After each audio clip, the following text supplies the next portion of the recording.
We provide you the platform to turn your dreams into reality. Give wings to your aspirations with KR Mangalam University. Dharali में तबाही के दौरान वहां का मंजर काफी भयानक था। वहां मौजूद लोगों का कहना है कि चंद सेकंड के भीतर ही सब कुछ तबाह हो गया। हमारे सहयोगी जगमोहन सिंह चौहान ने उन लोगों से बातचीत की जो उस डरावने मंजर को मात देकर अपनी जान बचाने में कामयाब रहे। उत्तरकाशी आपदा को आज तीसरा दिन है और धराली हर्षिल में जो आपदा आई वो कभी ना भूलने वाली आपदा है, क्योंकि वहाँ पूरा शहर जो जमींदोज हो गया है और वहाँ बच गया है दर्द। कुछ लोग हमारे साथ हैं, क्योंकि जो हर्षिल में वहाँ पे जो होटल व्यवसायी और होटलों में जो लोग काम करते थे वो वहाँ से निकल के आए हैं और वो हमारे साथ हैं। उनसे पूछते हैं कि उस दिन क्या था पूरा मामला और किस तरीके से जो वहाँ का मंजरा। सोहन जो पंवार जी हैं वो हमारे साथ हैं, वहाँ पे होटल में काम करते हैं और उनके साथ कई स्टाफ वहाँ पे थे। मैं उस दिन 5 तारीख को धराली के अंदर था।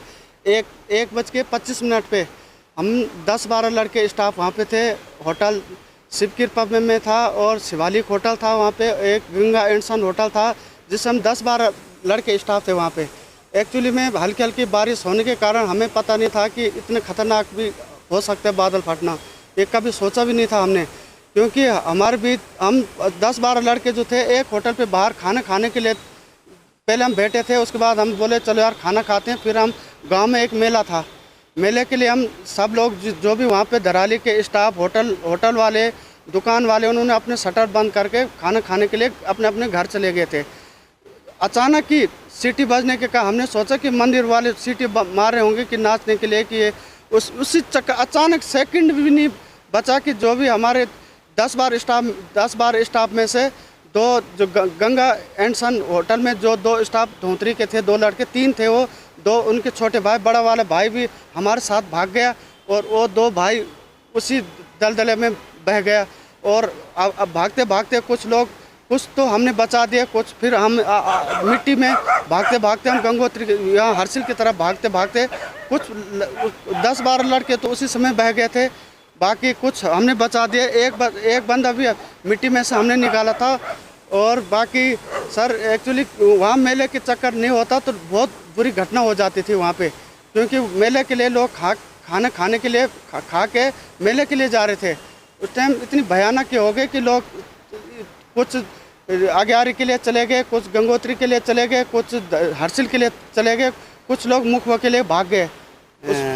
किस तरीके का मंजर था उस समय जब आपने आपदा के बाद देखा होगा?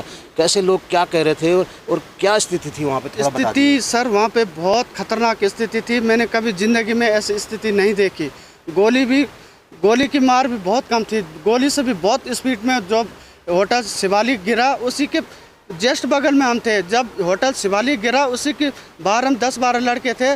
फिर हम इतनी तेज़ी से भागे कि अभी तक भी पाँव दर्द हो रहे हैं। हमारे पास न चप्पल थे न कपड़े कुपड़े, सब हमने उधर फेंक दिए थे अपने मिट्टी से। अभी तक बता सकते हैं कितने लोग जो आपके सामने जो बहे हैं और कितने लोग वहाँ पे जो और बहे होंगे? लगभग धराली क्षेत्र में कितने लोग बहे होंगे? सर लोकल तो 7-8 की बात है। जो लोकल आदमी वहाँ पे बहे हैं वो 7-8 लोग हैं जो लोकल।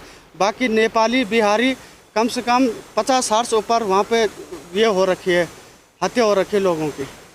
बिल्कुल, जो बहुत जनहानि हुई है उस दिन वहाँ पर। और हमारे साथ जो है वहाँ के होटल व्यवसायी हैं जिन्होंने वहाँ पे बहुत ही बढ़िया होटल और जो रिजॉर्ट बनाए हैं। तो भंडारी जी हमारे साथ हैं। भंडारी जी से भी पूछते हैं कि क्या सोच के उन्होंने वहाँ पे होटल बनाए थे और अब उनका जो व्यवसाय है वो किस तरीके से आगे उन्होंने क्या सोचा। भंडारी जी, जो आपका शानदार होटल जो धराली में था सेब के बागीचों के बीच, अब क्या स्थिति है और क्या आपने आगे सोचा है?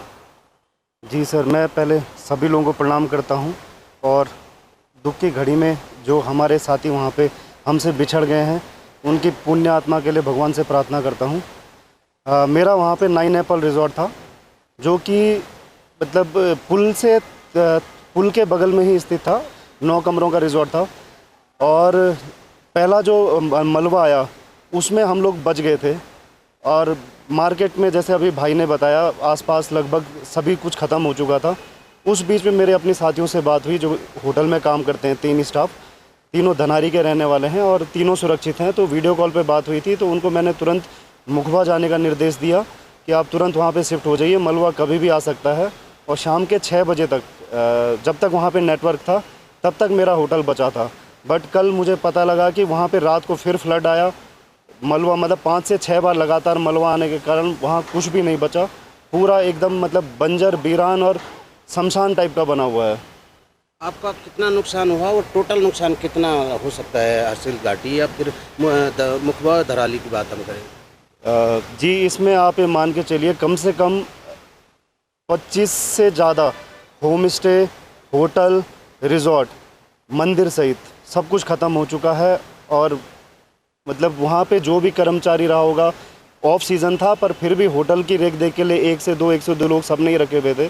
तो अब सर इसका आंकड़ा लगा पाना बहुत मुश्किल है। जो मुझे पता चला है कम से कम जो मेन मार्केट जहाँ पे शिवालिक होटल या होटल स्प्रिंग ये था, हिल स्टार था मुन्ना भाई का, तो वहाँ पे कम से कम 60 फीट मलबा है और जो अंत तक जाते जाते 30 फीट के करीब उसने अपनी पूरी उसमें चपेट में ले लिया सभी होटलों को। जी बिल्कुल, जिस तरीके से आप ये लोग सुना रहे हैं और करोड़ों का वहाँ पे नुकसान हुआ है, तो कहीं ना कहीं जो हर्षिल घाटी है, जो धराली गांव है, जो खूबसूरत धराली गांव था, आज वहाँ पे दर्द ही दर्द का मंजल है।